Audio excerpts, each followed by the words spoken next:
Hello, this is Tony Heller from RealClimateScience.com, setting the record straight about science. A few of my neighbors have signs up which look something like this. Science is real, diversity is celebrated, it's not fake news, I support the Paris Agreement, climate change is not a hoax. Basically what the sign is saying is that anyone who doesn't believe the science propaganda which is propagated on television is a knuckle-dragging Neanderthal. Nobody's allowed to have a different opinion from NPR and the New York Times. That's their view of science, but science is real. Sweden did take a science-based approach to COVID-19 and they just had their least fatal month in the country's history. Sweden never locked down, they never mandated masks, they didn't close their schools, they didn't close their borders, and they didn't close their restaurants and bars. Sweden's Dr. Anders Tegnell understood that it was important to allow the virus to spread through the low-risk community during the summer because coronaviruses always return in the fall and he wanted to get as many people immune as possible before that happened. Because Sweden took a science-based approach, they now have one of the lowest daily death rates in the world and it's going down, while the rest of Europe is seeing increasing deaths. Other countries in Europe tried to hide from the virus using lockdowns and masks. This was a hopelessly clueless anti-science approach, and now as a result, some segments of their population lack immunity. They're seeing a second wave of deaths, and not surprisingly, their governments are panicking with a second wave of lockdowns.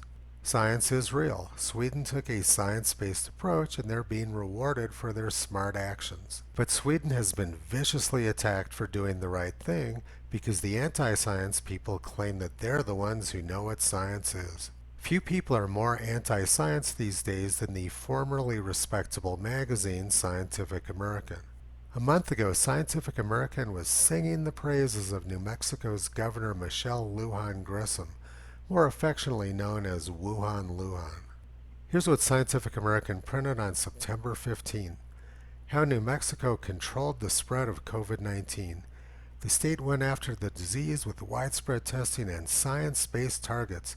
Now it's in better shape than its neighbors. That's a bold claim from Scientific American. Let's see if they're actually telling the truth. Cases in New Mexico are skyrocketing. They're up almost 3 times higher than they were at their previous peak. New Mexico has had a mask mandate in place for 5 months, yet their cases are skyrocketing.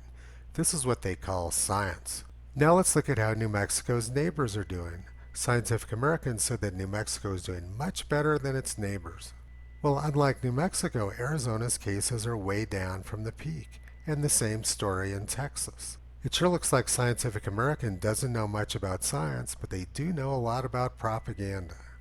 And the governor of New Mexico, Wuhan Lujan, posted on Facebook that the president disregards science and that she took a science-based approach. But the data says otherwise. Reality shows us that her approach has been a complete disaster. She's decimated the economy of her state. And all she did with her lockdowns and mask mandates was extend the misery. When people on the political left say that science is real, it normally means that their beliefs are based on junk science and propaganda.